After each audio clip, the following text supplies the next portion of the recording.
Have you ever experienced moments where your heart races and your breath is becoming so fast and you feel an overwhelming sense of fear and terror or dread? Well, maybe you have wondered whether this is an anxiety attack or a panic attack. I know we all struggle sometimes with differentiate them. So that's why we're here today. Welcome, everybody. I'm Vasi Sarantopoulos, psychologist, and I'm here today in order to dive into a topic that affects, of course, millions of people every day. And we're going to explore the differences between anxiety attack and panic attack. And of course, we're going to focus on the second part of this video on valuable tools in order to manage them effectively.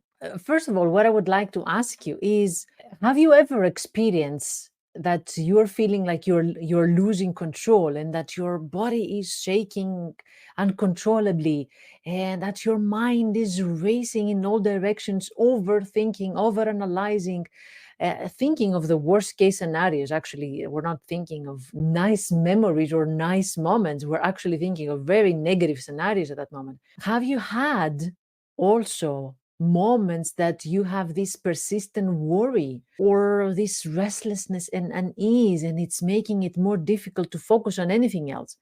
Let me know whether you have experienced something like that, whether you have that moments.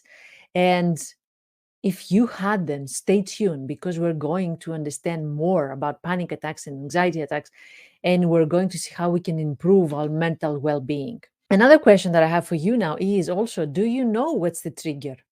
Do you know what's igniting this overwhelming feeling of panic or anxiety? Do you know what happens before attack or anxiety attack happens to you? The first thing that I would like to ask you to do is identify these triggers. This is the first step before we start gaining power over them and taking control, of course, of our lives. Before I continue into the differences between anxiety attack and panic attack, let me remind you, hit that subscribe button below so that you will never miss all these useful, helpful, and empowering content that I'm sharing with you in order to improve your mental health and your overall well being. We are building a very supportive community here that learns and grows and thrives. So hit that button so that you don't miss any piece of content that I'm sharing with you. Let's get into this. Imagine that you are walking through a crowded mall and suddenly your heart starts racing and your palms sweat and you cannot catch your breath. Is it panic attack or anxiety? It can be challenging to distinguish these two. But hear me out. Panic attack is like a sudden lightning bolt. This is when you feel that it strikes out of nowhere. It's an intense fear that you're experiencing and discomfort, and usually it comes together with thoughts of very negative thoughts, like you're thinking, "Oh my God, I'm going to die. I'm going to completely lose my senses here. I'm going to faint, or I'm going to, worst case scenario, I'm going to die." And it feels like it's getting worse and worse. It's peaking every second. And all these, it's accompanied with physical symptoms like heart palpitations and trembling and this feeling of impending doom. Panic attacks can be triggered by specific situations, like we said before, like being in a crowded place, like the mall we said before, or confined spaces. But also, they can happen without a clear reason. Just, you're just walking down the street and then you're having suddenly a panic attack.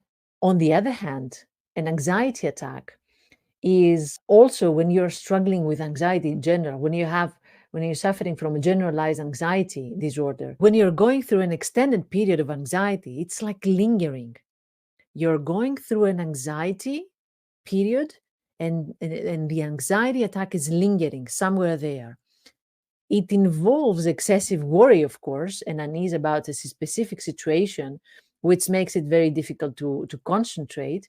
Um, and it's not that it has a sudden onset like the panic attack, but it's building gradually.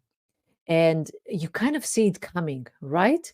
And it's affecting, of course, a lot of aspects in your life. What I would like now to say is that, What I've noticed in my clients that they're struggling with panic attacks. I'm talking about panic attacks specifically. We know, of course, that it's a very sudden onset, and maybe there's nothing specific that triggers a panic attack. However, what I've noticed is that people who are struggling with panic attacks are people who are going through a period in their life with a lot of pressure. And sometimes they didn't even realize that they are going through this pressure. Like, for example, they're doing a job that they don't enjoy and they don't like anymore, but they're kind of suppressing this unlikeness. They're putting it aside. They don't recognize it.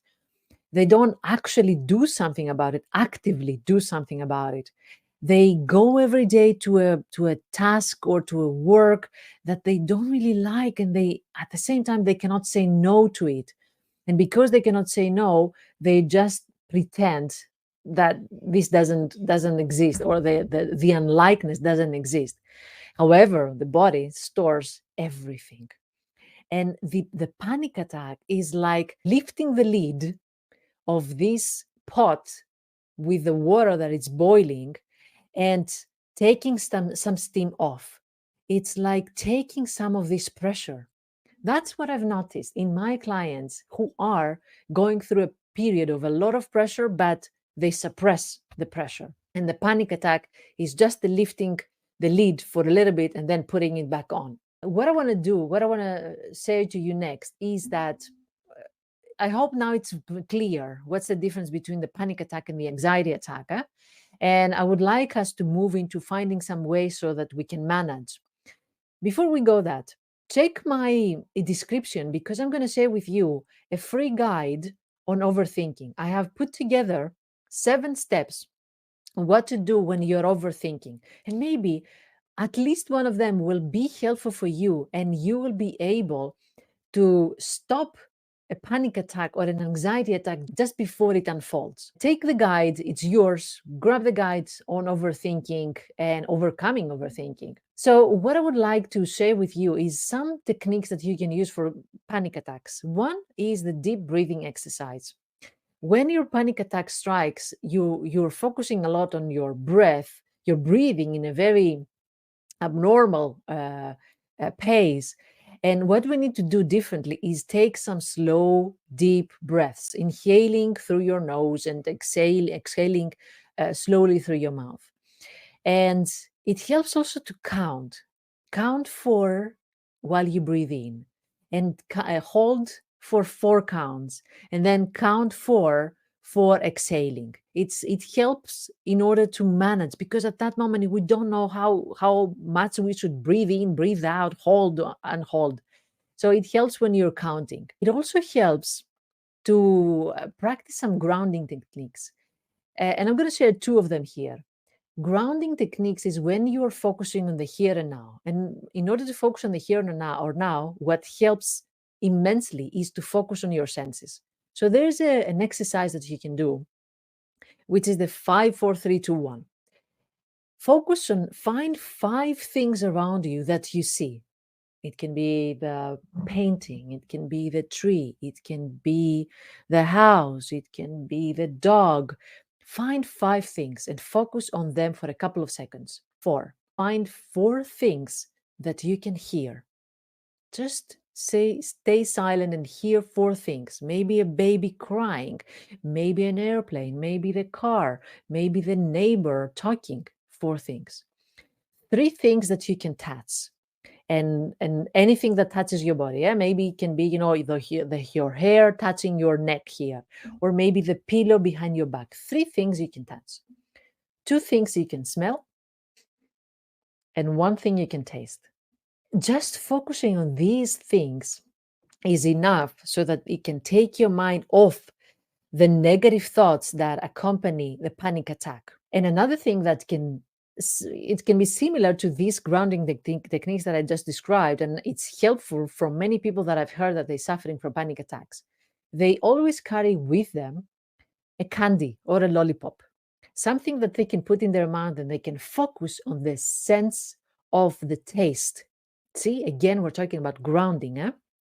They just put it in their mouth and they focus on this taste at that moment, and that helps them bring them back into the present moment and avoiding a panic attack, or at least making it less overwhelming.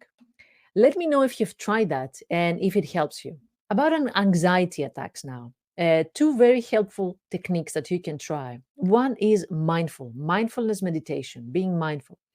Practice meditation not only when you're having an anxiety attack, but practice it every day, maybe 5 or 10 minutes. It doesn't need to be hours of meditation, and just 5 to 10 minutes. And it's enough so that you can train your brain to focus on the present moment, having a non-judgmental awareness about your thoughts and your feelings, and being able to observe what's happening inside you and outside of you, but without attaching to it. So mindfulness helps you break this cycle of anxiety, anxious thoughts. And the second technique is progressive muscle relaxation. This is where you just focus on all your muscles one by one from head to toe. And you start by tensing the muscle and then releasing. So you focus, for example, when you're starting with your head, focus on your jaw. You tense and then you release.